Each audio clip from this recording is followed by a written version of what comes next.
하나님 말씀 보도록 하겠습니다. 레위기 19장 26절부터 27절까지의 말씀입니다. 길지 않은 말씀이므로 다 같이 한 목소리로 합독하도록 하겠습니다. 합독합니다. 시작. 너희는 무엇이든지 핏째 먹지 말며 점을 치지 말며 술법을 행하지 말며 머리칼을 둥글게 깎지 말며 수염 끝을 손상하지 말며.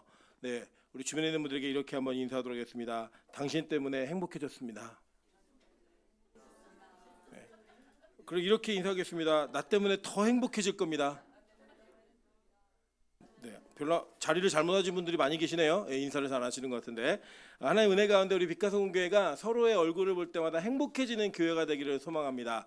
그런 행복 속에서 주님을 더 깊이 예배하고 또 하나님을 친밀하게 만날 수 있는 그런 예배가 우리 교회에 가득하기를 주님의 이름으로 축원합니다.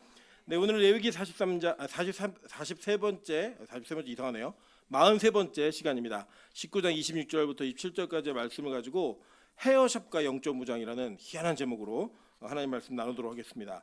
우리가 이 땅을 살아가면서 이게 문화권의 차이 때문에 갖는 여러 가지 오해들이 있습니다. 그래서 다른 나라에 가서 어떻게 사는가 이런 것들 모습을 바라보게 되면 우리가 살아왔던 방식과는 전혀 다른 방식으로 사는 분들이 꽤 많이 계십니다. 예를 들면 이제 중국에 가시면 중국에는 우리 이번 주에 결혼식이 있는데 결혼식 때는 반드시 빨간 봉투를 내야 됩니다. 빨간 봉투에다가 돈을 담아서 축의금을 내는 이렇게 내는데 하얀 봉투에 내면은 굉장히 이상한 사람으로 쳐다봅니다. 근데 우리는 또 빨간 봉투 내면 어떤 일이 벌어지죠? 이상한 사람 왔네 이렇게 생각하는 것처럼 문화적인 차이가 존재합니다. 그래서 이스라엘이 고대에 갖고 있던 문화와 지금 현재 우리 한국 사회가 갖고 있는 문화는 격차가 상당히 큽니다. 그래서 이 격차를 그냥 뛰어넘어서 문화적인 배경에 대한 이해 없이 그냥 적용을 해버리면 잘 이해가 되지 않는 말씀들이 참 많이 있는 것들을 보게 됩니다. 예를 들면 오늘 말씀에 핏째 먹지 말라라고 얘기했어요. 그죠? 무엇이든지 핏째 먹지 말라고 얘기했는데 여기 우리 빛가수공교회 아마 선지 좋아하시는 분들 계실 거예요. 그죠? 어느 음식점 가면 선지가 진짜 맛있더라 이렇게 얘기하시는 분들 계시는데 선지가 뭐죠? 핏덩어리입니다. 그냥 핏덩어리인데 그 덩어리가 맛있다고 드시는 분들 계시거든요. 그러면 우리가 지금 이 선지국을 먹는 분들은 적그리스도적 사역을 하고 있는 거예요. 먹으면서 막 죄를 짓고 있고 하나님 하지 말라는 거 하고 있고 이런 개념으로 접근할 수 없다라는 거예요. 그러면 여기서 말하고 있는 내용들이 무엇을 말하고 있는지 그 이면에 있는 이야기를 바라보면서 그 이면에 숨겨져 있는 본 의미가 무엇인지를 깨달으면 지금 이 시대에도 적용할 수 있는 일들이 생깁니다. 그러면 이제 그 내용들을 이해하셔야지만 본문에 대한 이해가 풍성해질 수 있고 또 말씀이 쓰여진 의도를 정확히 이해할 수 있다는 걸 아시면서 이 내용을 함께 공부하고자 합니다. 그러니까 이거는 어떤 배경의 이해가 필요하냐면 그 당시에 이 고대 근동에 어떤 문화가 있었고 이런 행위가 무엇을 의미하는지가 이해가 돼야 되는 거예요. 그래서 그런 것들을 가지고 있을 때 우리가 어떤 문화적인 격차를 뛰어넘어서 성경이 진짜 말하는 의도를 이해할 수 있다는 겁니다. 제가 아주 재밌는 경험이 있는데 제가 이제 신학교에 처음에 입학을 했습니다. 20살 때 입학을 했는데 저는 항상 교회에서 컸잖아요. 그러니까 학교는 좀 다를 줄 알았어요. 우리 저희 학교에 영어 교육과도 있고 역사 교육과도 있고 유아 교육과도 있고 그러니까 학교가 젊은이들의 막 생생함과 파릇파릇함이 있을 줄 알았는데 제 첫 번째 그 기대감이 깨졌던 게 3월일을 등교할 때였습니다. 학교 언덕을 쭉 올라가는데 뒤에서 어떤 친구가 전도사님 이렇게 부르니까 앞에 가는 양복 입은 모든 사람 다 뒤를 쳐다보는 거예요. 야, 그래서 여기는 다 전도사만 있는 데구나. 그래갖고 제가 그 반항심과 학교를 잘못 왔다라는 그 생각 때문에 가장 기독교적이지 않은 동아리 활동을 해야겠다. 그래갖고 들어간 데가 풍물패였습니다. 그래갖고 제가 이제 그 잘은 못하지만 저는 꽹가리도 칠 줄 알고 장구도 칠 줄 알고 북도 칠 줄 알고 징도 칠 줄 압니다. 왜냐하면 동기가 하나도 없어가지고 선배들이 다 저를 끌어다가 너는 장구를 배워야 된다. 너는 이 꽹가리를 배워야 된다. 그래갖고 각 악기를 여러 가지를 배우다 보니까 제대로 배우지를 못했어요. 하나도 제대로 할 줄 아는 건 없는데 다 할 줄은 압니다. 그래서 이제 뭘 했냐면은 선배들과 함께 그 쉬는 이게 공간이 생기면 그 학교 마당에서 이렇게 막 그 장구도 치고 꽹가리도 치고 북도 치고 막 이렇게 연주를 하고 있으면 그 신대원 3학년들이 항상 그 학교를 올라왔거든요. 사당동으로. 이분들이 오셔가지고 저를 막 혼내는 거예요. 혼내면서 이게 뭐냐면 왜 총신대에서 구슬하냐고 혼을 했습니다. 근데 이게 얼마나 이게 이해가 부족한 거냐면 이 사물놀이는 김덕수라는 사람이 만든 겁니다. 그리고 그 전에 쓰던 악기들, 우리나라가 전통적으로 농악 때 쓰던 악기들을 가져다가 조합을 해서 만든 거예요, 그걸. 그래서 이게 굿에 쓰이는 게 아닙니다. 물론 이 장단 자체가 뭐 국거리 장단 이렇게 해갖고 장단 자체가 한국 전통적 장단이 있는데, 뭐 그렇게 따지면 여러분 뭐 이 찬양 아시죠? 예수님이 좋은 걸, 그거 있죠? 국악 장단이에요. 이게 굿할 때 쓰는 국악 장단입니다. 하면 안 되는 거잖아요. 근데 그렇게 사물놀이를 쓰는 걸 갖고 야 왜 굿하니 이렇게 얘기하는 건 이해가 부족한 거죠, 그죠? 그래서 제가 음악 그 교회 음악과 교수님께서 물어봤어요. 이거 하면 안 되는 거냐고. 그랬더니 뭐라고 얘기하시냐면, 아니 그게 설사 굿할 때 쓰던 악기라면 굿할 때 쓰던 악기를 갖고 하나님을 찬양하는 데 쓰면 그게 얼마나 영광이 되겠냐고 이렇게 답을 주셔가지고, 제가 거기에 확신을 가지고 이 악기들을 메고 대만과 이 그 일본은 제가 가르치기만 했죠. 대만에 가가지고 사역을 할 때 이 사역을 했습니다. 얼마나 놀라운 일이 벌어졌냐면, 이 대만 사람들은 그 공연 문화를 너무 좋아해가지고요. 저희가 길거리에서 막 이거 치고 있으면 사람들이 길을 가다가 교회로 막 들어와요, 진짜.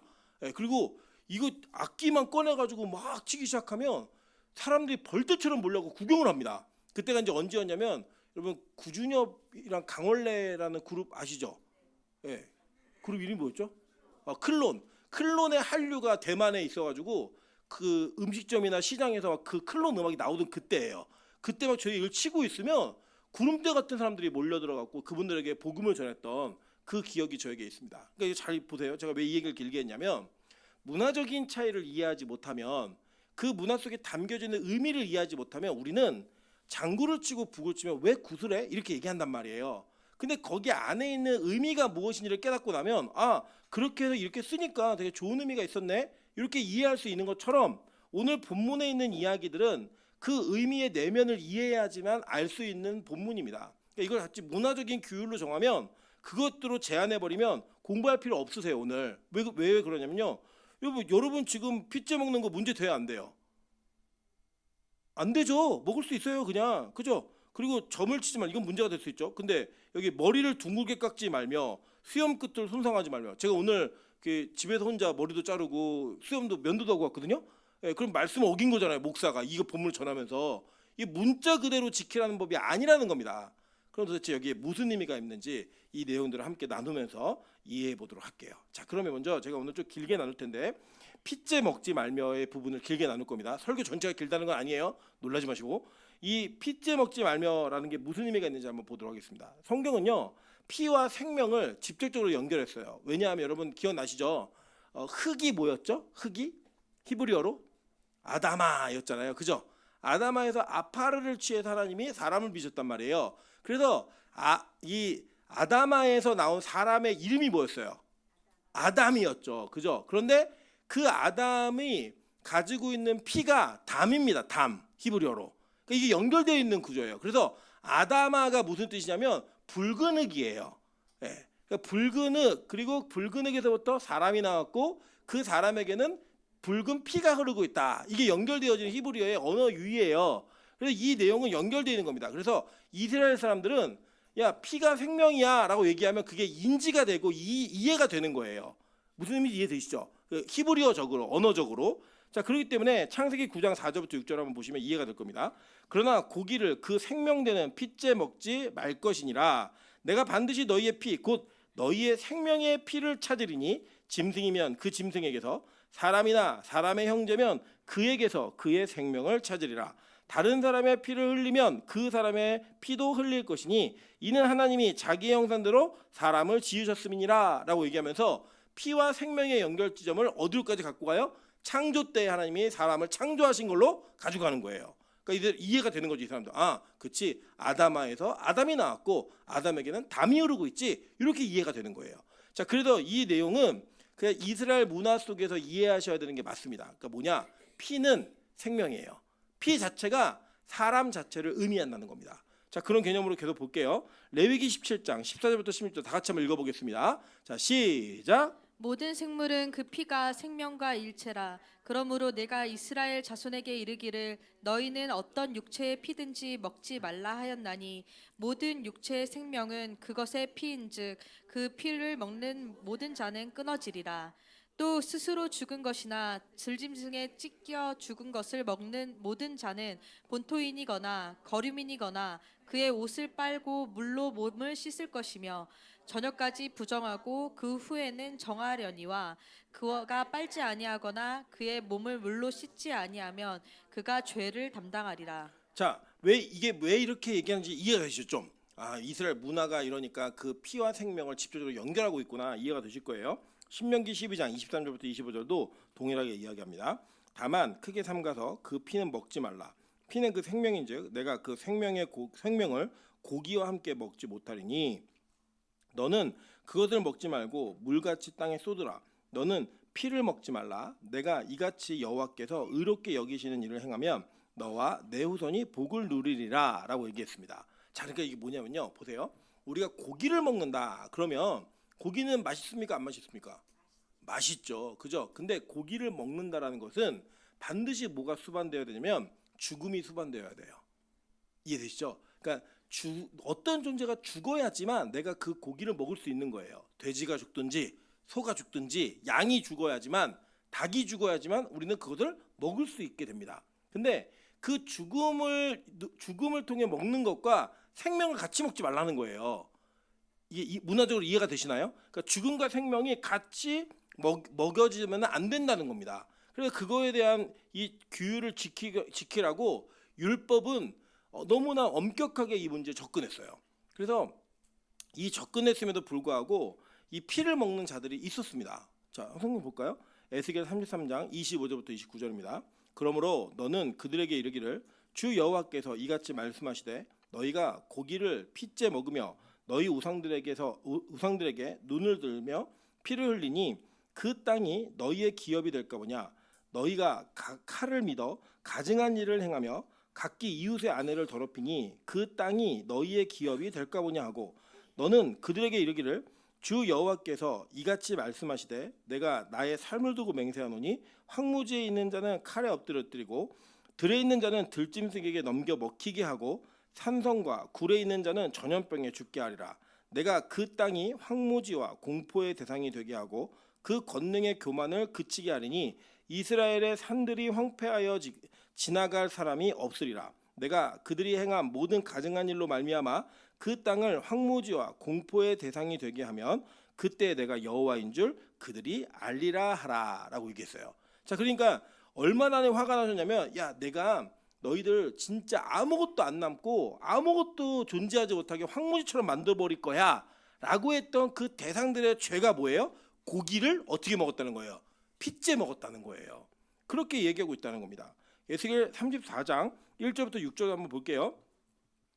여호와의 말씀이 내게 임하여 이르시되 인자야 너는 이스라엘 목자들에게 예언하라. 그들 곧 목자들에게 예언하여 이르기를 주 여호와께서 이같이 말씀하시되 자기만 먹는 이스라엘 목자들은 화 있을진저 목자들이 양떼를 먹이는 것이 마땅하지 아니하냐. 너희가 살찐 양을 잡아 그 기름을 먹으며 그 털을 입되 양떼는 먹지 아니하는도다. 너희가 그 연약한 자를 강하게 아니하며 병든 자를 고치지 아니하며 상한 자를 싸매 주지 아니하며 쫓기는 자를 돌아오지 않게 아니하며 잃어버린 자를 찾지 아니하고 다만 포악으로 그것들을 다스렸도다.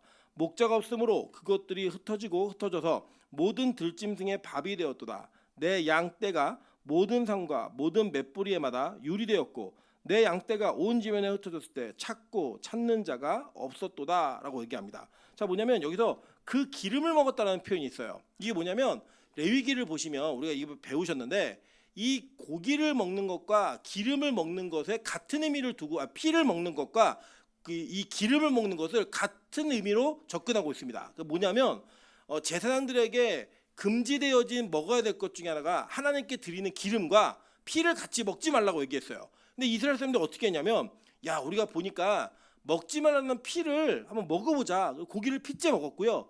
야, 기름 왜 하나님께만 드려야 돼? 우리도 먹어보면 안 돼? 이런 먹었다는 거예요. 그러니까 피와 기름은 하나님의 제사법 안에서는 이게 거의 동등한 가치를 지니고 있었던 거예요. 피와 기름 자체가. 근데 그걸 먹는 자들이 어떤 자들이냐?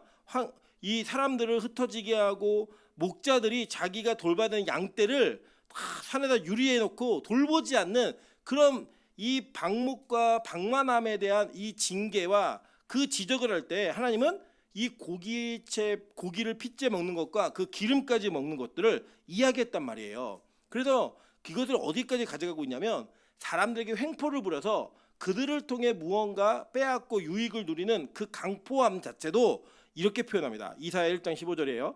너희가 손을 펼 때 내가 내 눈을 너희에게서 가리고 너희가 많이 기도할지라도 내가 듣지 아니하리니 이는 너희 손에 뭐가 가득함이라? 피가 가득함이라. 피를 묻혔다는 거예요. 그 피를 통해 유익을 취했다라고 이야기하는 겁니다. 여러분 근데 이게 왜 도대체 이렇게 하나님은 핏째 먹는 거를 경멸하셨고 이 극혐하셨는가? 이거 되게 중요한 의미가 있다는 겁니다. 예를 들어 볼게요. 우리나라에서는 아이들이 다른 사람을 향해 손가락질하면서 가르치는 거를 크게 불쾌하게 생각하지 않습니다. 이러면 애기한테 아빠 어디 있어? 그러면 아빠가 이렇게 가르치거나 엄마 어디 있니? 그러면 엄마 가르치는 걸 되게 우리는 그 자연스럽게 받아들이죠. 그런데 손가락을 아이들이 가르칠 때 이런 식으로 가르치면 요새는 이제 이 이만희 부위라 그래가지고 별로 기독교에 좋지는 않지만 가르치는 거 별로 크게 생각하지 않아요. 근데요 미국 사회에서는요 상대방을 이렇게 가르치는 걸 굉장히 모욕적인 걸로 받아들입니다. 왜 그렇죠?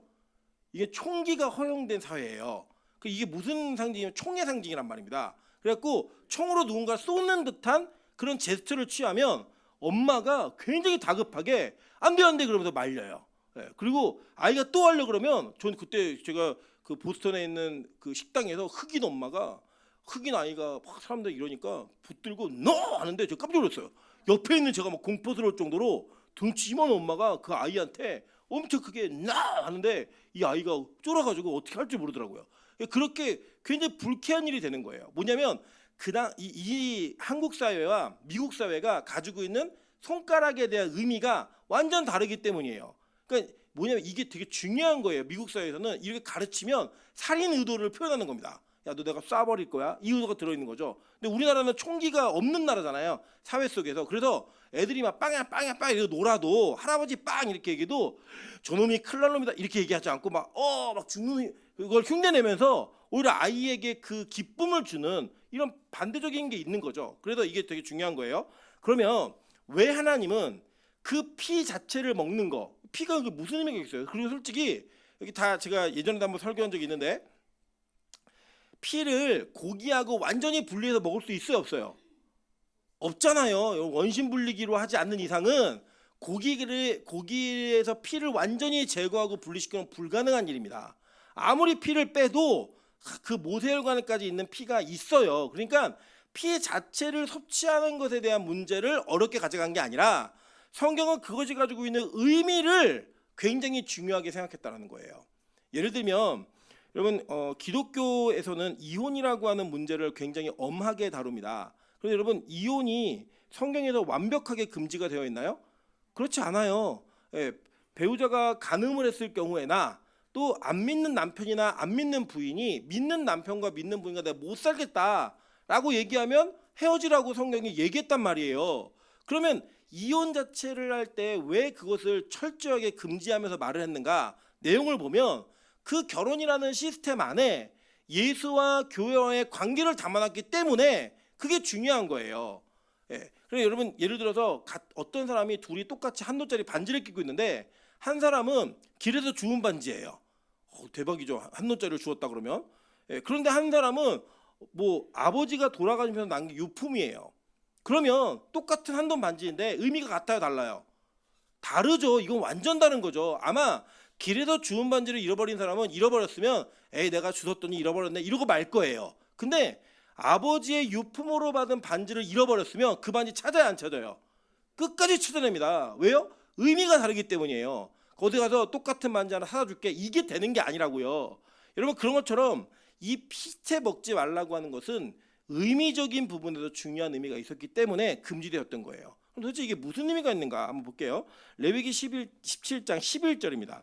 육체의 생명은 피에 있습니다. 내가 이 피를 너희에게 주어 제단에 뿌려 너희의 생명을 위하여 속죄하게 하였나니 생명이 피에 있으므로 피가 죄를 속죄하느니라.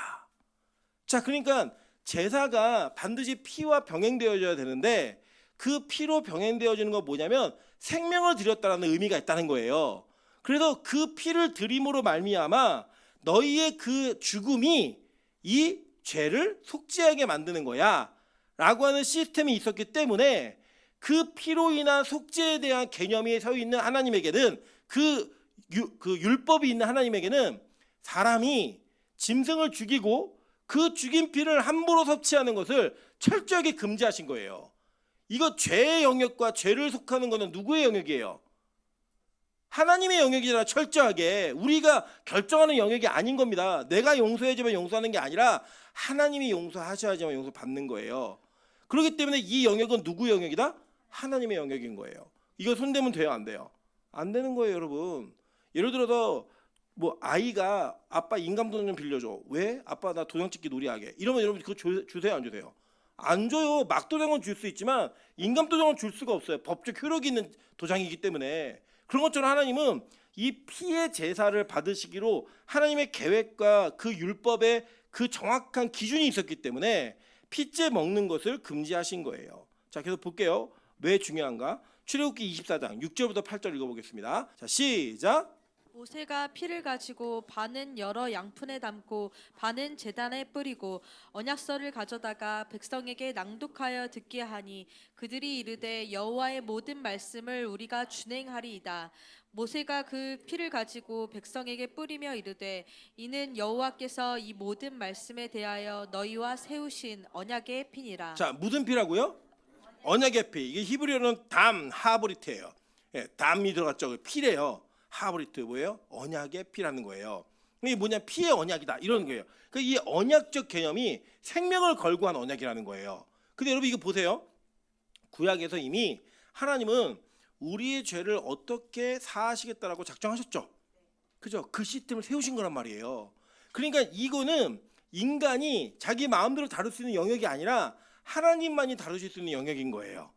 이건 피의 언약. 이 피의 언약으로 너희의 죄를 내가 사할 거야. 그러니까 이거는 너희들이 다룰 영역이 아니야 라고 얘기하는 겁니다. 그래서요 예수님이 이 땅에 오셔가지고 제자들에게 충격적인 얘기를 하시는 거예요. 자, 예를 들면 우리가 이렇게 앉아가지고 제가 여러분에게 얘기하는데 우리 대한민국 한민족은 원숭이골 요리를 먹어요, 안 먹어요? 안 먹어요. 먹지 않습니다. 근데 우리 이경성 선생님이 지난번에 말씀하셨죠. 선교지에 갔는데 귀한 손님이 왔다고 항아리에서 절인 원숭이를 꺼내가지고 골을 잘라주더래요. 먹으라고. 이게 뭐 귀한 손님을 대접한 거예요. 네, 귀한 손님을. 근데 제가 여러분에게 자, 여러분 다음 주 추수감사 때 우리 원숭이 골 요리를 먹겠습니다 라고 얘기를 하면 여러분 어떤 느낌이 드시겠어요? 다음 주에 다른 교회 간다 안 간다? 우리 교회는 들어오는 입구에서부터 한 숟가락씩 다 드시고 들어와야 됩니다. 이 얘기하면 다음 주에 어디로 가야 돼요? 영복교회나 세상교회 가셔야죠. 그게 우리가 어쩔 수 없는 거예요. 그게 왜냐 문화적으로 안 맞는 겁니다. 이게 전혀 이게 내가 받아들일 수 없는 내용인 거예요. 그러나 예수님이요 이 얘기를 제자들에게 이런 정도의 충격으로 하시는 거예요. 한번 볼까요? 그들이 먹을 때 예수께서 떡을 가져다 축복하시고 떼어 제자들에게 주시며 이르시되 받아서 먹으라 이것은 내 몸이니라 하시고 또 잔을 가지사 감사기도 하시고 그들에게 주시며 이르시되 너희가 다 이것을 마시라 이것은 죄사함을 얻게 하려고 많은 사람을 위하여 흘리는 바 나의 피 곧 언약의 피니라. 예수님이 떡과 포도주를 주시면서 이건 고기야, 내 고기야, 내 살이야, 그리고 이거는 내 피야, 이거 같이 먹어 얘기하는 거예요. 그러니까 이거는 그때 당시에 제자들에게는 어떤 충격이에요? 예수님 이단이네, 하나님이 하지 말라는 거 하네, 이런 느끼는 충격이었다고. 이게 그러니까 왜 이게 예수님이 그런 오해가 될 만한 일을 하셨는가? 왜냐하면 예수님은 이 땅에 하나님이 세우신 율법의 기준에서 우리의 죄사함이 뭘로만 이루어진다고요? 피로만 이루어진다는 거예요.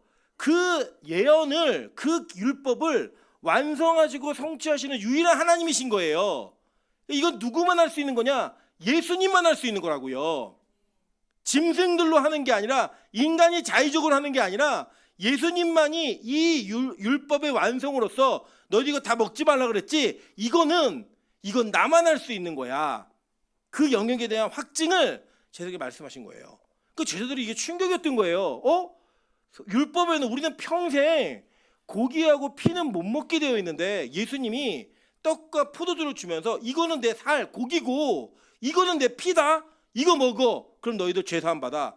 이 얘기를 한 겁니다. 이게 얼마나 충격이었겠어요. 근데 이게 복음이라는 거예요. 이게 하나님만이 성취하시는 유일한 그 성취자가 바로 예수 그리스도였고, 그 그리스도의 그 피와 살을 먹음으로 말미암아 우리의 뭐가 사해진다고요? 죄가 사해지는 거예요. 원리는 뭐냐? 그 피가 뭘 상징하는 거예요? 예수 그리스도가 십자가에 달려 돌아가셔서 흘리심으로 말미암아 나 대신 죽은 생명을 상징하는 거고, 그 생명이 우리에게 주어져서 내가 그걸 먹음으로써 나에게 뭐가 오는 거예요? 예수의 생명이 오는 거라고요.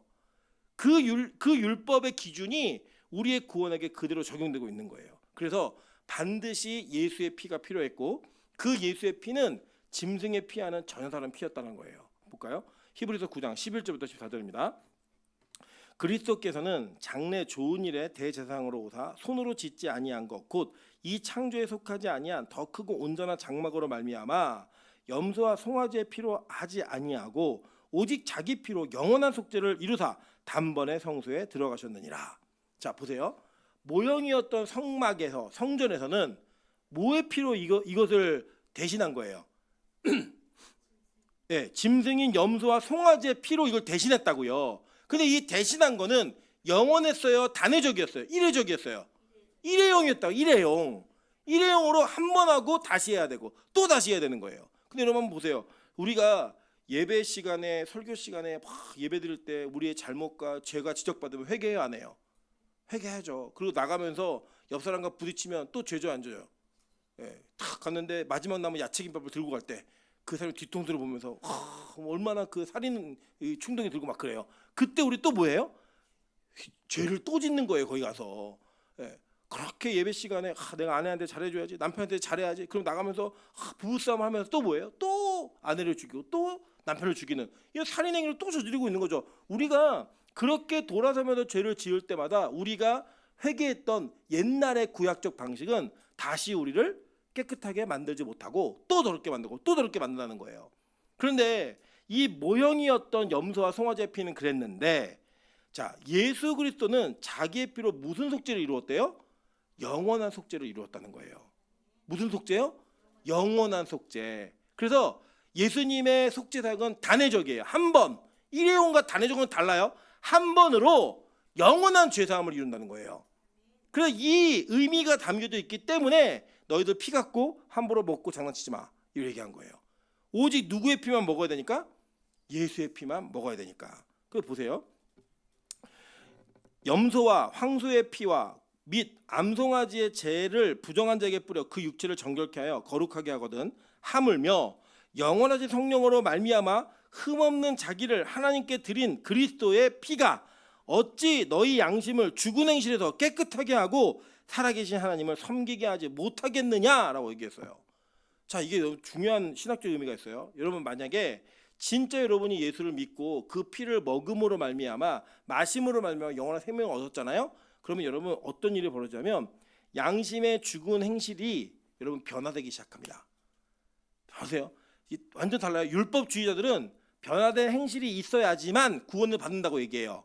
근데 우리 올바른 은혜의 기독교는 그렇게 얘기하지 않아요. 뭐라고 얘기냐면 이 믿음이 우리 안에 들어오면, 피의 속죄함이 우리에게 유해지면 우리는 변할 수밖에 없다라고 얘기해요. 자, 모습은 똑같은 것 같지만 완전 동기가 달라요. 행위가 우리를 깨끗하게 만든다는 건 죄사함이 나에게 있다는 거예요. 나에게. 내가 무언가 끊고 무언가 안 하고 이러면 나는 구원받은 사람이야, 이걸 느낀다는 거예요. 근데 성경은 그렇게 얘기하지 않았어요. 오히려 그 예수의 피가 우리를 깨끗하게 만들면 우리가 그 피의 은혜로 말미암아 우리의 죄를 끊어내게 돼 있다고 얘기하는 거예요. 그러면 그 출발은 어디예요? 예수의 피죠. 예, 이 의미가 있었기 때문에 성경은 우리에게 이 피에 대한 너무나 중요한 의미가 있는 그 피를 함부로 먹지 말라라고 얘기하는 겁니다. 자, 그런데 보세요. 그러면 우리가 지금 예수의 피로 말미암아 그 속죄함을 얻었어요, 안 얻었어요? 얻었죠. 그죠? 그러면 이제 우리가 그 얻은 걸로 말미암아 그 의미적인 것이 실제로 이루어졌단 말이에요. 그러면 그 실제로 이루어진 자들이 이제 선짓국을 먹는 건 죄가 돼요, 안 돼요? 안 되는 거죠. 이해되세요? 무슨 말인지? 됐다고요. 이미 끝났다고요. 여러분, 복권 당첨도요, 로또도 이번 주에 이거 된 거는 다음 주 토요일 날 번호가 맞아도 의미가 있어, 없어요? 없어요. 회차가 달라. 이미 이루어진 거예요. 완전히. 그 복권은 아무리 갖고 있어 다음 회차에 맞아도요. 여러분 그 재수만 없는 거예요. 오히려 아무 의미가 없다고요. 그걸로 기뻐할 수가 없는 거죠. 그것처럼 똑같아요. 신약에 예수님께서 이 땅에 오셔서 구약에 예언되어지고 금지되어졌던 모든 것들을 완성으로 이루셨잖아요. 이룬 건 더 이상 우리에게 유효하지가 않다고요. 그래서 여러분 그래서 우리가 제사 안 드리는 거예요. 만약에 여러분 이게 예수 그리스도의 죽으심과 속죄함이 일회용이라면 여러분 오늘 아침에 오실 때 양 끌고 오셔야 돼요. 양, 소 끌고 오시면 이등제 강사가 검사해요. 흠이 있는지 없는지. 검사하고 여러분 다 칼 들고 목 재고 피 따고 피 바르고 이런 제사를 드려야만 한다고요. 근데 우리가 그거 해요 안 해요 이제? 안 해요. 왜 안 하느냐? 그게 더 이상 우리에게 의미가 없어요. 이거는 이제 우리에게 예수 그리스도의 속죄함으로 이루어진 일이기 때문에 의미가 없습니다. 그런데 자 보세요. 자 요한복음 6장 53절부터 57절이에요. 예수께서 이르시되 내가 진실로 진실로 너희에게 이르노니 인자의 살을 먹지 아니하고 인자의 피를 마시지 아니하면 너희 속에 생명이 없느니라. 내 살을 먹고 내 피를 마시는 자는 영생을 가졌고 마지막 날에 내가 그를 다시 살리리니 내 살은 참된 양식이요 내 피는 참된 음료로다. 내 살을 먹고 내 피를 마시는 자는 내 안에 거하고 나도 그 안에 거하나니 살아계신 아버지께서 나를 보내심에 내가 아버지로 말미암아 사는 것 같이 나를 먹는 그 사람도 나로 말미암아 살리라라고 얘기했어요. 그죠? 자, 그러니까 지금 그 피채 먹지 말라라는 율법의 완성을 예수 그리스도가 성찬으로 이루신 거예요. 그리고 그 성찬을 통하여 예수의 피를 먹고 예수의 피를 마시고 예수의 살을 먹는 자들에게는 영원한 생명이 있다고 약속하신 거예요. 근데 이제 지면의 한계상 안 넣고 설명만 드리려고 안 넣는데 그런데 우리가 죄된 상태에서 그 성찬을 나의 배고픔을 채우기 위해 먹거나 내가 죄된 상태 해결이 안 되면서 그 성찬을 하면 오히려 그 먹는 게 뭐가 된다고 얘기했어요? 죄가 된다라고 얘기했습니다. 자, 이거 이해되세요? 그러니까 지금은 피째 먹느냐 안 먹느냐 이게 우리에게 죄가 되느냐 안 되느냐 이 문제가 아니라 예수의 피를 먹고 마시는 성찬을 어떤 마음으로 참여하느냐 그 실체를 내가 어떻게 대하고 있느냐 이게 우리에게 뭐가 된다는 거예요? 이제 죄가 된다는 거예요. 그래서 여러분 피째 먹지 말라는 그 말씀은 구약에서는 실제 문자적으로 지켰습니다. 의미를 잘 모른 채.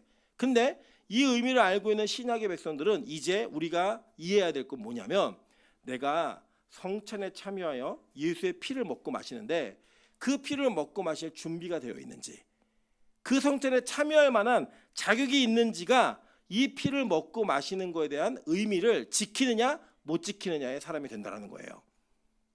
자, 똑같죠? 예수의 살을 먹고 피를 마시는 거 고기와 피채 같이 먹지 말라.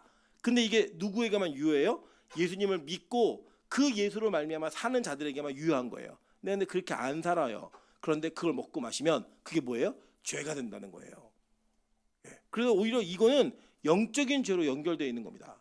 자, 그런데 이게 잘 보시면 지금 성경이 이걸 막 그 어떤 여러 가지 주제를 옴니버스처럼 얘기하는 것 같아요. 26절 한번 볼까요? 오늘 본문 너희는 무엇이든지 피째 먹지 말며 점을 치지 말며 술법을 행하지 말며 이걸 다 이어서 얘기했단 말이에요.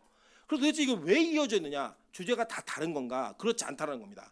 이 그때 당시의 문화를 보셔야 돼요. 왜 무슨 문화를 보시냐면 이런 겁니다. 고대 사회에서는요, 여러분 쉽게 말고 신들의 전쟁이라는 영화 보신 적 있어요? 모세의 홍해 가르는 거를 이거 영화 만든 거 있잖아요. 영화 모르세요? 네? 보신 분도 안 계세요? 네, 안 보셨으면 괜찮아요. 보신 분들은 어떤 장면이 나오냐면 이집트의 술사들이 점을 칩니다.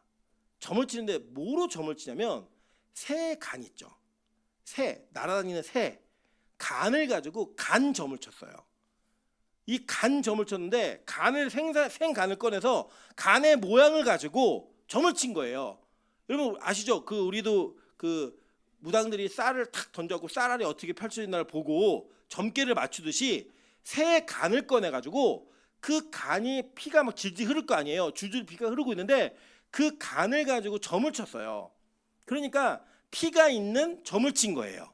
그리고 실제로 이방인들의 제사들에는요, 왜 사도 바울이랑 그 신약 시대에 제물로 드려진 음식을 먹지 말라라고 얘기했냐면 이방인들의 제사 속에는 그 제물의 피를 완전하게 제거하지 않아요. 피가 들어가 있는 거예요. 여러분 우리도 피 많이 먹습니다. 실제로 순대 드시죠. 순대 뭐가 들어가요? 피가 들어가요. 돼지 피가. 예. 뭐 난 피 안 먹어 그런 얘기 하지 마세요. 순대 드신 분들 다 드신 거예요 이미. 그러니까 이렇게 음식 자체에 약간의 피가 가미됐을 때 더 이게 감칠맛이 나는 음식들이 있어요. 그래서 그 이방인 신상에 드린 제물들은 다 피채 나오는 고기예요. 피랑 같이 나오는 고기들. 그러니까 그 당시에 그런 문화가 있었단 말입니다. 그래서 이 피를 흘리는 것과 피채 먹는 것 그리고 점을 치는 것은 연결돼 있었던 사건이에요. 그래서 이 피채 먹는 것과 우상 숭배는 붙어 있습니다. 성경에. 한번 볼까요? 자, 사도행전 15장 19절부터 21절이에요. 그러므로 내 의견에는 이방인 중에서 하나님께로 돌아오는 자들을 괴롭게 하지 말고 다만 우상의 더러움과 음행과 목매어 죽인 것과 피를 멀리하라고 편지하는 것이 옳으니. 자, 이해되셨죠? 무슨 말인지. 자, 이방인들에게 야 너희들 예수 믿었어도 요거 정도는 좀 지켜서 서로 불편하지 않게 좀 해줘라 라고 하는 권면을 야고보가 써가지고 보내요. 편지로 보내는 내용이 뭐냐. 자, 음행, 그러니까 우상의 더러운 것, 그죠? 이게 출발이에요. 거기에는 반드시 뭐가 있었어요? 음행이 연결돼 있었죠. 제가 지난 시간인가 말씀드렸을 거예요. 이방인들의 제사 그 코스에는 반드시 뭐가 들어가요? 성행위가 들어갔다고요. 그러니까 이 우상 숭배와 음행은 연결되어 있는 구조였어요. 자, 그리고 난 다음에 뭐가 연결됐어요? 목매어 죽인 거, 이게 뭐냐면 재물 드리는 거예요. 재물. 목매어 죽이는 거, 그리고 그 피채 먹는 거, 피를 멀리하라 라고 얘기하는 게 다 뭐예요? 한 덩어리라고. 한 덩어리. 그게 뭐냐면 너희들 예수 믿는다고 교회 안에 들어와 있는데 우상 숭배하는 데 가서 기웃기웃거리면서 거기에 참여하고 그러지 마. 그것만 금지하면 우리가 같이 교제할 수 있어. 그거 외에는 어떤 것도 문제가 되지 않아 라고 얘기한 거예요. 그러니까 이게 어떤 하나하나의 목록이 아니라 연결되어 있는 거라고. 연결. 예를 들면 여러분 우리가 가끔 그런 얘기 있잖아요. 아, 술은 마셨는데 음주운전 하지 않았습니다. 이런 얘기 하잖아요. 말이 되는 거예요? 안 되는 거예요? 안 되는 거죠. 그러니까 뭐냐면 나 우상 숭배했어 라고 얘기하면 거기에는 음행, 목매어 죽인 거, 피째 먹는 거 다 포함된 거라고. 패키지로. 이거 하지 마 라고 얘기한 겁니다. 자, 왜요? 보니까 이게 편지하는 것이 옳으니 이는 예로부터 각성해서 모세를 전하는 자가 있어 안식일마다 회당에서 그 글을 읽음이라 하더라. 보니까 율법에 이거 하지 말라고 했으니 요거 정도는 지켜줘. 우상 숭배하지 마. 이거 얘기한 거예요. 그래서 볼게요. 고린도전서 10장 18절부터 21절 볼게요. 육신을 따라 난 이스라엘을 보라. 제물을 먹는 자들이 제단에 참여하는 자들이 아니냐. 그런데 내가 무엇을 말하느냐. 우상의 제물은 무엇이며 우상은 무엇이냐. 무릇 이방인이 제사하는 것은 귀신에게 하는 것이요 하나님께 제사하는 것이 아니니 나는 너희가 귀신과 교제하는 자가 되기를 원하지 아니하노라. 너희가 주의 잔과 귀신의 잔을 겸하여 마시지 못하고 주의 식탁과 귀신의 식탁에 참 겸하여 참여하지 못하리라. 그죠? 이게 일맥상통하는 거죠. 야, 니네 우상숭배 피해, 음행, 목매어 죽인 거 피를 멀리해야 돼. 이거 얘기한 것과 지금 고린도전서에서 뭐냐면 야, 뭐 귀신 아무것도 아니야. 우상숭배 그것도 아무것도 아닌데 너희가 이방인들에게 제사하는 그 제사, 이방인들이 제사하는 제사에 참여하면 그 귀신하고 교제하는 거야. 그래서 그 식탁에서 같이 먹으면 하나님의 식탁, 성찬도 참여하는 거고 그 귀신의 식탁에도 같이 참여해서 피째 먹는 일을 하는 거야. 이 얘기를 하고 있는 거예요 지금. 그거 하지 말아라 라고 얘기한 거예요. 왜냐? 이건 다른 거 아니에요. 신명기 32장 16절부터 18절입니다. 그들이 다른 신으로 그의 질투를 일으키며 가증한 것으로 그의 진노를 격발하였도다. 그들은 하나님께 제사하지 아니하고 귀신들에게 하였으니 곧 그들이 알지 못하던 신들 근래에 들어온 새로운 신들 너희의 조상들이 두려워하지 아니하였던 것들이로다. 너를 낳은 반석을 내가 상관하지 아니하고 너를 내신 하나님을 내가 잊었도다라고 얘기했어요. 자, 이게 뭐냐면 하나님 질투한 하나님이라는 거예요. 그럼 여러분 이게 보세요. 연결되어 있습니다. 오늘 읽은 26절 보세요. 너희는 무엇인지 피째 먹지 말며 점을 치지 말며 술법을 행하지 말며. 그죠? 다 연결되어 있는 거죠. 이게 하나의 통으로 연결되어 있어서 이 각자가 어느 한 가지만 할 수 있는 게 아니라 피째 먹는 것을 하면 뭐예요? 반드시 점을 치고 술법을 행하는 그것과 연결지을 수밖에 없다는 거예요. 여러분 이게 보통 우리 그렇게 얘기하잖아요. 내가 너무 호기심이 있으니까 마약을 한 번만 해볼게. 그럼 하면 끊을 수 있다 없다? 못 끊어요. 그럼 불가능한 거라고요. 그런 것처럼 아예 거기는 뭘 안 해야 돼요? 발을 들이지 않아야 되는 거죠. 그런 것처럼 지금 이 핏째 먹는 것과 점을 치는 것과 술법을 행하는 것도 다 연결되어 있는 구조인 거예요. 그 문화권 안에서. 그러니까 이거를 아예 하지 말라라고 금지하는 거예요. 그리고 이거 뭐냐? 이거 자체가 우상숭배라는 겁니다. 근데 이 우상숭배는요, 모양을 계속 바꿔요. 그래서 바꿔서 온다는 거예요. 그리고 아까 신명기에 뭐라고 얘기했어요? 그들이 알지 못하던 신들, 근래에 들어온 새로운 신들이 있다는 거예요. 여러분, 그럼 지금 여러분의 신은 어떤 신이에요? 여러분, 저는 이거 동의하는데, 여러분, 우리 기분이 신이에요. 기분이. 내 기분이 나쁘면 말씀도 안 들어요. 내 기분이 좋으면 안 듣던 것도 막 들어요. 그래서 기분이 나의 모든 걸 다 좌지우지해요. 기분이 신이다라고 얘기하는 게 맞아요. 그게 뭐예요? 결국 자기를 섬기는, 자기를 신으로 생각하는 그런 일들이 우리는 있다는 거예요. 예배를 드리면서도.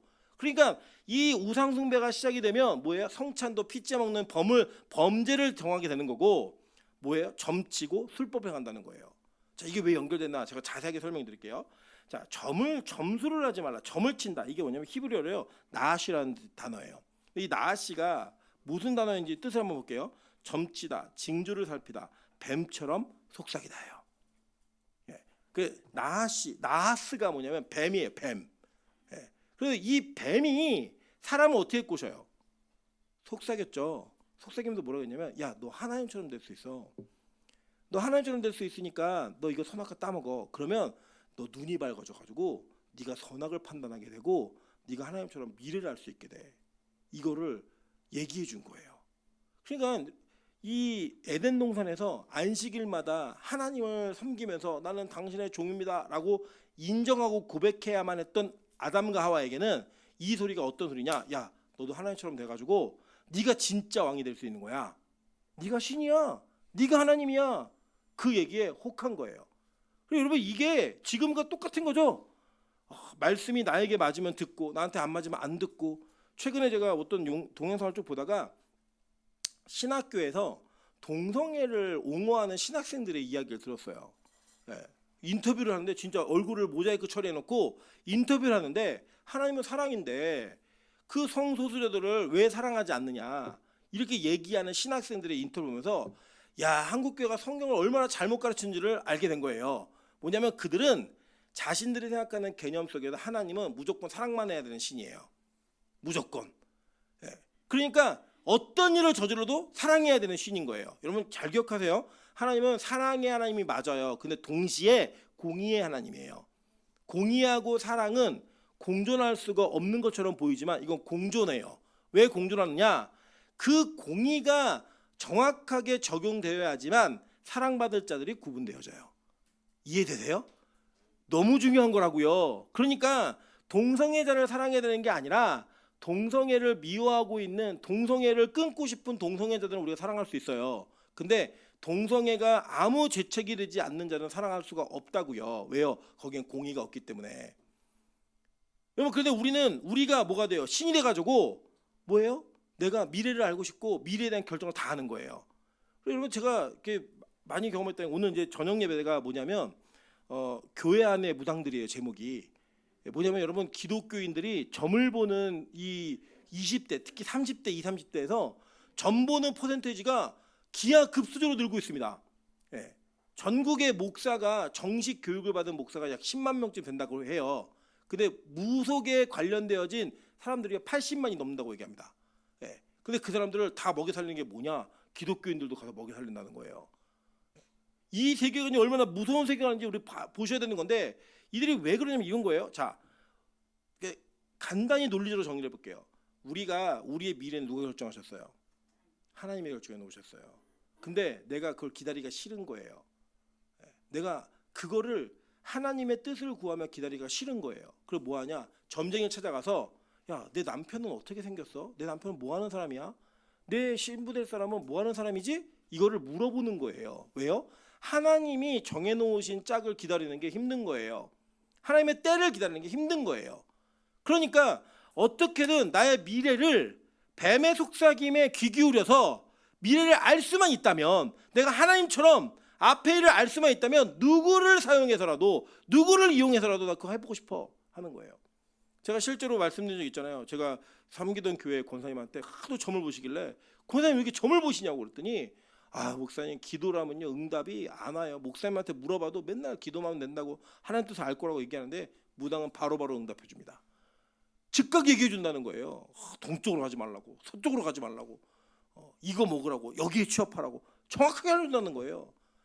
그러니까요 우리가 뭐예요? 하나님의 때를 기다리는 그 인내가 부족하니까 내가 하나님이 되어 다 알고 싶은 거예요. 다. 그래서 그 알고 싶은 마음으로 점을 치는 거, 그걸 뭐라고 했냐? 성경은 범죄라고 얘기하면서 질투의 하나님의 노를 격발시키는 거라고 얘기했어요. 야, 너 나를 못 기다려? 나를 왜 내가 정해놓은 걸 믿지 못하겠니? 한번 생각해 보세요, 여러분. 우리가 집에서요 아이한테 아빠가 이거 해줄게 조금 있다가, 근데 아이가 계속 얘기를 해요. 저희 둘째가 그러거든요. 아빠가 이것만 끝나고 해줄게. 그런데 그걸 똑같은 거를 10번, 20번, 30번 될 때까지 얘기해요. 아무리 예뻐도요 화가 나요. 아빠가 해준다니까 왜 못 믿어? 첫째도 부정적이어갖고 아빠가 뭐 해줄게요. 안 해줄 거잖아. 약속 안 지키잖아. 이게 천마디예요 그냥. 얼마나 화가 나는지. 야 너 아빠가 언제 약속 안 지켰어? 그때 약속 안 지키고 약속 10번은 지켰는데 한 번 못 지킨 게 걔는 무기가 되는 거예요. 그래서 얘기하는 겁니다. 약속 안 지키니까 난 못 믿겠어. 그러면서 뭘 찾아요? 다른 존재를 찾기 시작하는 거예요. 여러분 그게 우리가 일상생활 살아가면서 우리 안에 있는 일들이에요. 마술이 뭐냐? 히브리어로 아난인데 이게 뭐냐? 구름으로 점치다, 마술을 행하다 비슷한 단어예요. 근데 이게 뭐냐면 이 나하시는 계시적 의미가 있어요. 내가 앞으로 미래에 될 일이 뭐지? 앞으로 어떤 일을 내가 알아야지. 이게 있다면 이 히브리어 아난은 마술을 행해서 지금 현재 있는 현실 속에서 뭔가 힘이 발휘되길 원하는 거예요. 능력이. 그거를 점을 치고 술법을 행한다는 겁니다. 자 볼게요. 자 사무엘상 15장 22절부터 23절입니다. 사무엘이 이르되 여호와께서 번제와 다른 제사를 그의 목소리를 청종하는 것을 좋아하신 같이 좋아하시겠나이까? 순종이 제사보다 낫고 듣는 것이 수양의 기름보다 나으니 이는 거역하는 것은 점치는 죄와 같고 완고한 것은 사신 우상에게 절하는 죄와 같음이라. 왕이 여호와의 말씀을 버렸으므로 여호와께서도 왕을 버려 왕이 되지 못하게 하셨나이다 하니. 여러분 이게 창세기의 아담한 딱 이어보세요. 똑같은 말이에요. 이게 적용되는 말이라고요. 뭐예요? 순종. 야 너 이거 먹지 마. 그랬더니 먹었어요. 그래 뭐예요? 야 너 순종이 제사보다 난데 지금 네가 이걸 순종하지 않는 것은 점치는 것과 같은 죄야 라고 선언해 버렸단 말이에요. 순종하지 않는 게 뭐예요? 나는 하나님이 정해놓으신 나에게 말씀하신 걸 내가 지키기 싫다는 거예요. 그리고 뭐예요? 내가 원하는 걸 하고 싶다는 거예요. 여러분 보세요. 예를 들어서 여러분이 어떤 문제에 대해서 A라는 답을 얻고 싶어서 점쟁이한테 갔어요. 근데 점쟁이가 B라고 얘기했어요. 그럼 여러분 어떻게 하시는 줄 아세요? 어떻게 하실 것 같아요? 그래 다른 데 갑니다. 아유 야 저거 야매야 이거 돌팔이야. 그러면서 어딜 가냐? 더 용한 점쟁이가 있는데 거기 한번 가보자. 그럼 언제까지 가냐면 A라는 답을 얘기해주는 점쟁이를 만날 때까지 여러분 갑니다. 그게 바로 우리의 모습이에요. 실제 모습이라고요. 상담도 똑같아요. 제가 보면요, 예를 들어 헌신하기 싫은 사람은요, 헌신하지 말라는 사람이 상담해 줄 때까지 상담을 다녀요. 그래서 저는 상담을 잘 안 합니다. 안 하는 이유가 뭐냐면 이미 자기 안에 답이 정해져 있어요. 정해져 놓고 그 얘기를 지지해 주기를 바라는 상담을 해요. 또 어떻게 해요? 말씀이 아니라고 얘기하는데 그거 어떻게 지지해 줘요? 그 아이 저한테 묻지 말라고 얘기해요. 저는 그 아이 나한테 얘기하지 마. 니들이 다 결정했고 니들이 다 선택했으면 그건 이제 끝난 문제야. 니들이 책임지는 거야. 저 거기서 얘기 안 해줘요. 그래서 가끔 이런 데도 있어요. 목사님 얘 어때요? 근데 그 물어보는 게 이미 사귀고 있으면 저 말 안 해요. 뭘 말해요? 사귀고 있는데. 예. 희연 집사가 옛날 연애할 때 와고 목사님 명수 오빠 어때요? 그럼 제가 뭐라고 얘기해요 거기다가. 나중에 제가 야 명수는 안 될 것 같아 그러면 갖고 오빠 목사님 반대하더라. 이러면 명수가 저한테 칼을 갈겠죠. 내가 눈만 떠봐라 막 이러면서 엄청 막 칼을 갈겠죠. 뭐라고 얘기해요? 그 얘기를 할 필요 없어요. 그냥 결정한 대로 가는 거예요. 근데 결정을 안 하고 물을 수 있잖아요. 명수 집사가 결정 안 하고 희연이랑 목사님 어떨까요? 그러면 야, 그 너보다 센데 괜찮겠어? 물어보는 거죠. 전부 다 얘기해주고 모든 걸 다 고려해서 판단할 수 있게 만들어주는 도움을 줄 수 있죠. 그런데 결정한 거에는 말 못하는 거예요. 근데 인간은요 왜 점을 치고 왜 점을 좋아하냐? 내가 듣고 싶은 말을 듣고 싶은 거예요. 너 걔랑 사귀기 참 잘했어. 너 걔랑 헤어지기 참 잘했어. 그럼 제가 경험을 얘기 드렸잖아요. 헤어지고 싶어서 목사님 저 얘랑 헤어지려고 기도해 볼게요 라고 얘기하면요 100% 헤어져요. 이미 헤어져 보기 위해서 헤어지려고 기도하는 애들은 뭘 결정한 거예요? 마음에. 아, 나 이제 쟤 싫어. 옛날만큼 좋지 않아. 그러니까 기도하러 가는 거예요. 예를 들어서 사이가 좋은 커플한테 야, 니네 헤어져야 될지 만나야 될지 기도해봐. 이렇게 얘기하면 화내요. 그런데 이미 마음에 나는 이미 쟤를 헤어져야지 마음 먹은 거예요. 걔는 어떻게 기도해요? 하나님, 저가 헤어지고 싶은데요 라고 기도를 시작한다고요. 그리고 응답은 어떻게 와요? 헤어지는 걸로 와요. 그래서 저는요, 한 명도 보지 못했어요. 목사님, 제가 헤어지려고 올라갑니다. 근데 내려가고 목사님 아무래도 만나야 될 것 같습니다. 한 번도 본 적이 없어요. 그렇게 올라가는 애들은 일주일 올라갔다 이틀이면 내려와요. 응답 받고 내려왔대요. 그리고 그게 우리의 모습이에요. 어떤 제가 청년들에게 있는 일들을 희화해서 여러분 말씀드렸어요. 진짜 있었던 일들을. 근데 우리는 안 그러냐고요. 성인이 되면 안 그러시냐고요. 권사든 장로든 목사든 간에요, 자기가 하고 싶은 마음의 욕망이 있으면요, 그 욕망을 가지고 뭘 하느냐, 기도라는 걸 통해서 내 욕망을 성취시킬 수 있는 것이 무엇인지를 방법을 찾아요. 그래서 순종하지 않습니다. 순종은 뭐예요? 하나님이 야, 너 아니야 라고 하면 맞습니다. 아닙니다. 내가 하고 싶은 모든 걸 다 포기할 줄 알아야 돼요. 근데 그게 안 된다고요.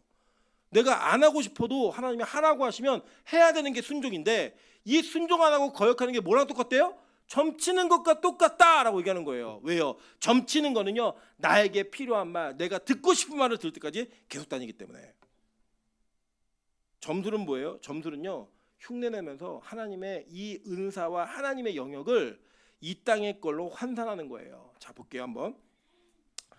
사도행전 8장 9절부터 10절입니다. 그 성에 시몬이라는 사람이 전부터 있어 마술을 행하여 사마리아 백성을 놀라게 하며 자칭 큰 자라 하니 낮은 사람부터 높은 사람까지 다 따르며 이르되 이 사람은 크다 일컫는 하나님의 능력이라 하더라라고 얘기했어요. 자, 이거 뭐냐면 빌립이 사마리아 성에 전도를 가요. 근데 그게 누가 있었냐면 마술사 시몬이 있었어요. 근데 이 마술사 시몬이 뭐랬냐면, 이 마술이 아까 우리 얘기했던 술법이에요. 여기 술법을 행하다, 똑같은 단어예요. 근데 이 사람이 뭐랬냐면 마술과 술법을 행했나 봐요. 뭐 약초 같은 거 갖고 뭐 이렇게 뭐 어떤 약도 만들어서 먹이면 뭐 환각증에서 일어나게 하고 여러 가지 일들 했겠죠.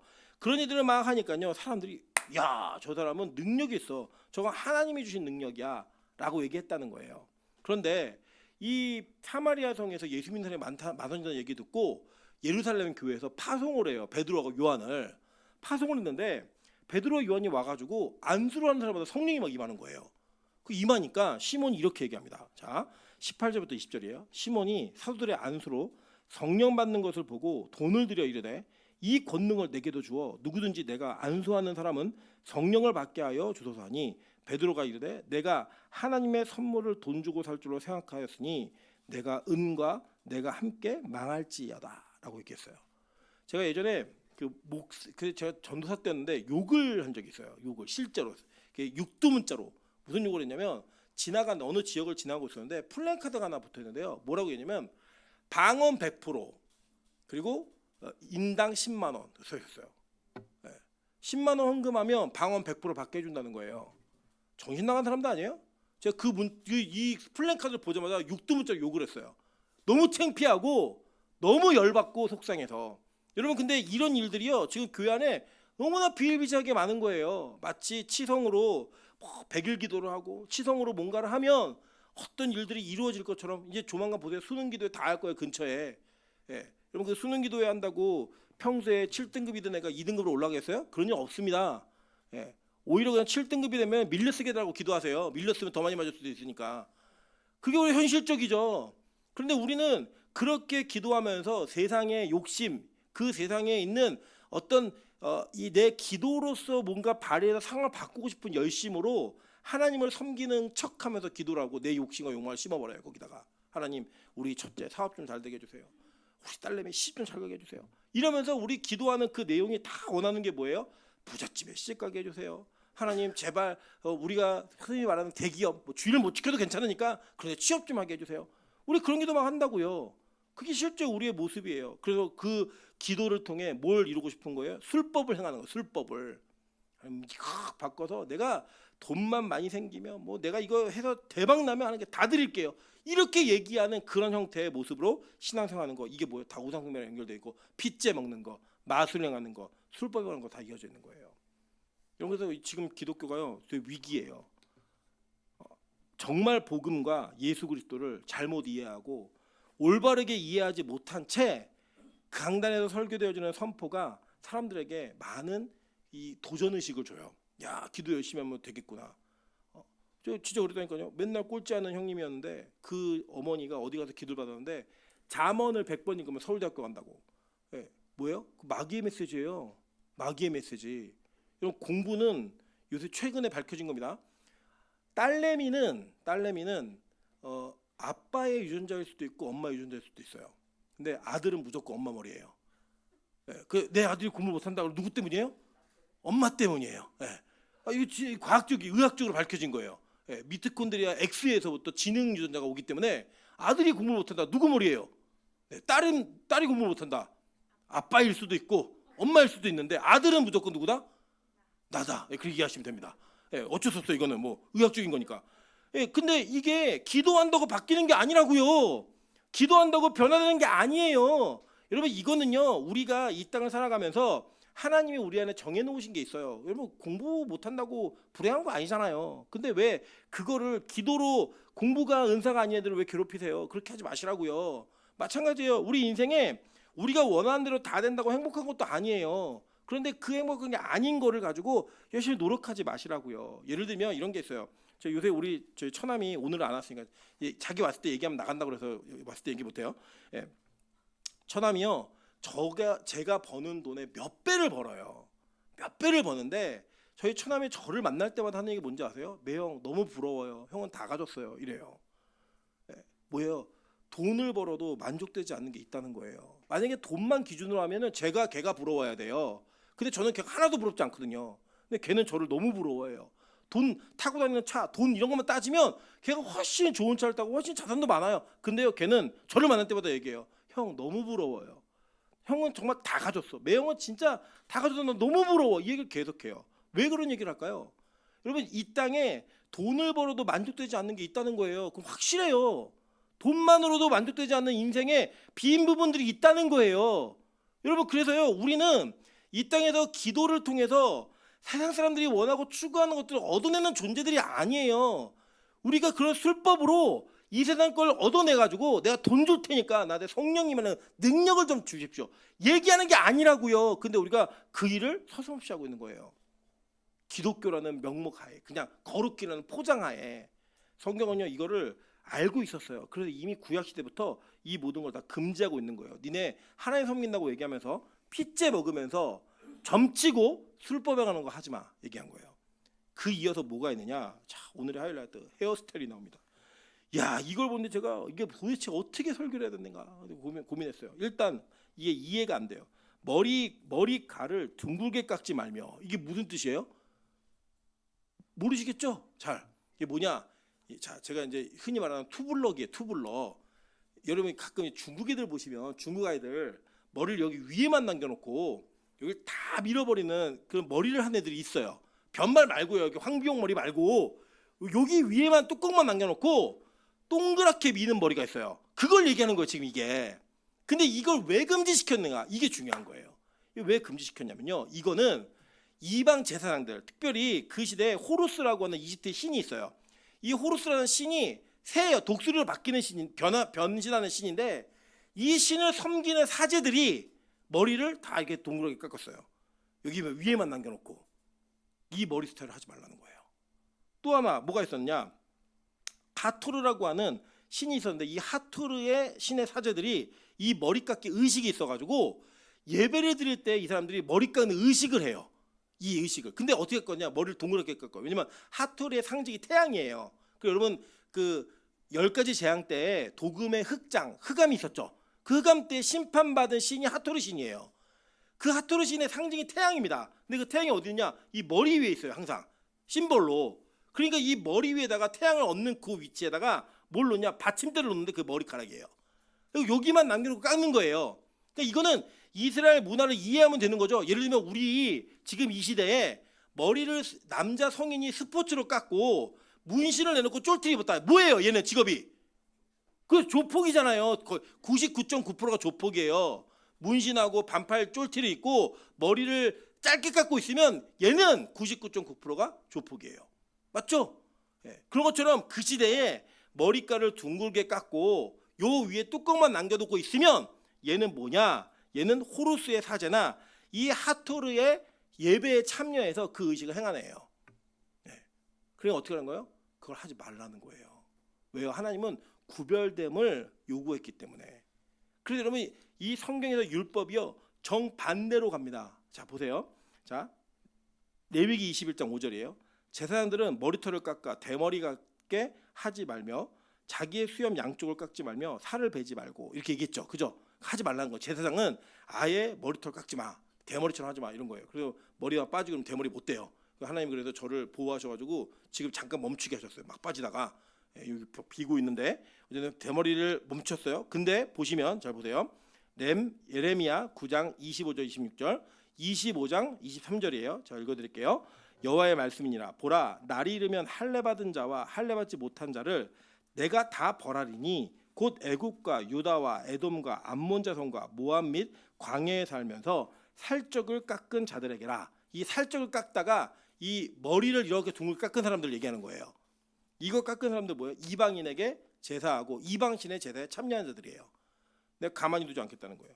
모든 민족은 할례를 받지 못하였고 이스라엘은 마음의 할례를 받지 못하였느니라라고 얘기해요. 25장 23절이에요. 드단과 대마와 부스와 살적 깎은 모든 자와 뭐예요? 머리를 그런 스타일로 자른 거라고요. 하지 말라는 거예요. 자 보세요. 민수기 6장 5절부터 5절 그리고 7절입니다. 이거는 하나님이 이 나시린에게 요구했던 거예요. 나시린은 뭐냐면 구별된 자예요. 구별된 자. 예. 그래서 이 나시린으로부터 나사렛, 이 나자르 구별됨이 나와서 예수 그리스도로 워드플레이가 되는 거거든요. 근데 이 나시린에게 뭐가 요구되는지 한번 볼게요. 자 6장 5절입니다. 그 서원을 하고 구별하는 모든 날 동안은 삭도를 절대로 그의 머리에 대지 말 것이라. 자기 몸을 구별하여 여호와께 드리는 날이 차기까지 그는 거룩한즉 그 머리털을 길게 자라게 할 것이며. 보세요. 이방인들은 어떻게 했어요? 머리를 깎았다고요. 근데 나시린은 어떻게 했어요? 머리를 길렀다고요. 그러니까 이게 뭐예요? 단지 그냥 머리 스타일을 특정한 걸 하지 마 이게 아니라 이 머리 스타일을 하는 사람들은 뭐와 관련이 있는 거예요? 우상 숭배와 관련이 있는 거예요. 예. 그리고 여기에 보면 이 그 나시린들은 어떻게 해서 머리를 오히려 기르라고 얘기했어요. 깎지 마라고 얘기했다고요. 그러니까 여러분 저는요 제가 한 가지 머리 스타일을 안 할 거예요. 뭘 안 하냐? 전 대머리는 안 할 거예요. 왜 안 하냐면 제가 한복을 입었는데 대머리까지 하면 완전 뭐예요? 스님이에요. 대한예수교 장로가 아니라 대한예수교 조계종이 돼버려요. 안 되는 거예요. 저는. 뭔지 이해되시죠? 왜냐 제가 그 머리 스타일을 하면 사람들이 저를 뭐로 오해하겠어요? 스님 이렇게 얘기한다고요. 할렐루야 이렇게 인사하고 이거가 안 된다는 거예요. 이게 이미지 때문에 그 연관성이 있으니까. 물론 제가 머리가 빠져갖고 대머리가 되면 목회 그만두다 이런 건 아니에요. 그럴 가능성도 있는데 그런 의미는 아니에요. 근데 그렇게 될 수 있는 연관성을 아예 만들지 말라는 거예요. 그러니까 지금 여러분이 읽으신 26절과 27절은요 한 덩어리의 말씀이에요. 한 덩어리의 말씀. 뭐예요? 우상 숭배하지 말아라. 거기에 관련된 어떤 것도 참여하지 말아라예요. 스타일조차 흉내내지 말아라예요. 저희 아내가 예전에 제 기억에 제가 저희 아내를 만나기 전에 블루클럽이라고 하는 이 미용실에서 5,000원 주고 머리를 잘랐어요. 얼마나 촌스러웠겠어요. 블루클럽 대충 잘라주고 머리도 안 감겨줘요. 거기서 막 자르는데 저희 아내가 하루는 더 이상 머리를 그렇게 하지 말라는 거예요. 그래서 어디로 가냐면 강남에 있는 미용실에 데려갔어요. 저는 그 미용실 갈 때 반바지에 쪼리를 신고 갔더니 저보고 창피하고 떨어져 걸으래요. 떨어져 걸었어요 제가. 거기서 머리를 해줬는데 보통 강남에서요 쪼리하고 반바지를 입고 다니는 사람은 다 동네 주민들이에요. 저는 저 광주에 살면서 주민처럼 갔거든요. 머리를 강남에서 했더니요 머리가요 제가 여지껏 했던 머리가 제일 마음에 드는 거예요. 여지껏 인생 했던 머리 중에 5,000원짜리 블루클럽하고는 비교할 수 없는 머리가 나왔어요. 제가 그 장면에서 보면 뭘 느꼈냐면 아 그래서 강남까지 와서 여자들이 머리를 하는구나. 강남에서 막 80만 원, 100만 원을 주고 그래서 머리를 하는구나. 여러분 그래서 이 머리를 하는 것은 머리를 통해서 뭘 증명하는 거냐면 나는 세련된 사람이야. 나 어디 사는 사람이야. 나 얼마짜리 머리였어. 이걸 가지고 그걸 증명해내는 거예요. 그죠? 그 당시에 머리를 어떻게 자르냐는 자기의 신분이 무엇인지 내가 누구를 섬기고 있는지를 얘기했다고요. 그래서 그 당시에 머리를 자르는 일은 뭐가 필요했느냐? 영적 무장이 필요했던 거예요. 내가 머리 스타일을 어떻게 하느냐가 자기의 영성을 증명하는 거였어요. 여러분 잘 보세요. 이거를 지금 적용시키면 여러분에게 대머리 하지 마 이걸 얘기하는 게 아니에요. 여러분이 무엇을 하든지 무엇을 입든지 무엇을 마시든지 무엇을 결정하든지 여러분이 세상이 추구하는 것들을 따라서 똑같이 하면 여러분 뭐예요? 우상숭배자들이에요. 그래서 여러분 헤어샵을 갈 때도 영적 무장이 필요해요. 이렇게 머리 하니까 뭐 섹시하네요. 너도 이렇게 해주세요. 이런 게 만약에 여자를 남자를 꼬시기 위한 방법을 하고 있다면 뭐예요? 세상의 영성이라고요. 그거를 거부해야 된다고요. 주님, 제가 머리 예쁘게 하고 정말 찬양을 예쁘게 하고 싶습니다. 내가 예배를 정말 예쁜 모습으로 드리고 싶습니다. 오케이, 다 좋아요. 주님, 제가 이 옷을 입고 주님 앞에 온전하게 예배하고 싶습니다. 오케이, 다 좋아요. 근데 주님, 이 옷을 입고요, 남자들이 저를 주목하면서 제가 그 남자를 꼬셔보고 싶어요. 저 여자애들이 저를 선망했으면 좋겠어요. 이거 안 되는 거예요. 막 비키니 입고 예배드리러 오고 안 되는 거라고 이게. 왜냐? 그거 가지고 있는 문화가 뭘 상징하는지를 보여주는 거니까. 여러분, 그러면 우리가 돈을 벌기를 구하고 직장을 승진하길 원하고 좋은 직장에 가길 원하고 여러분의 환경이 좋아지길 원하는 목적이 뭐세요? 세상에서 자랑하고 싶어서 좋은 차를 타는 게 세상 사람들 앞에서 떵떵거리고 싶어서 그걸 추구하고 있다면 여러분은 우상숭배자들이에요. 그거를 벗어나면서 뛰어넘어서 아니요, 하나님 그게 아니고요, 저는요 이러이러한 목적이 있는데 이거는 하나님과 관련된 이유가 있어요. 다 하셔도 됩니다. 뭐든지 다 하셔도 돼요. 설명만 할 수 있고 정말 정직한 마음이라면. 저는 우리 빛과 소금 교회가 세상과 똑같은 교회가 되기를 원하지 않습니다. 저는 세속적인 교회가 되시기를 더 원하지는 않습니다. 그래서 우리 교회는 하나님께 기도하더라도요, 그리고 여러분이 구하시는 기도 제목이 있더라도 그 기도 제목이 반드시 영적 무장이 된 상태에서의 기도 제목이셔야만 해요. 여러분이 무엇을 선택하시든 여러분 반드시 영적 무장된 상태에서 그 기도 제목과 선택이 있으셔야만 해요. 그래야지만 그리스도인입니다. 그래야지만 레위기의 말씀을 통해 구별된 자가 되는 거예요. 민수기처럼. 저 우리 빛과 소금 교회가 그런 교회가 되길 소망합니다. 마지막 민수기 6장 7절 읽어드리고 마무리할게요. 그의 부모 형제 자매가 죽은 때라도 그로 말미암아 몸을 더럽히지 말 것이니 이는 자기 몸을 구별하여 하나님께 드리는 표가 그의 머리에 있음이라. 이게 뭐냐? 관이란 뜻이에요. 면류관이란 뜻이에요. 그 면류관의 표가 그 머리에 있음이라. 아멘. 저 우리 빛과 소금교회가 그런 표식을 가질 수 있는 영적 무장이 된 교회가 되기를 주님의 이름으로 축원합니다. 같이 한번 우리가 찬양으로 기도하며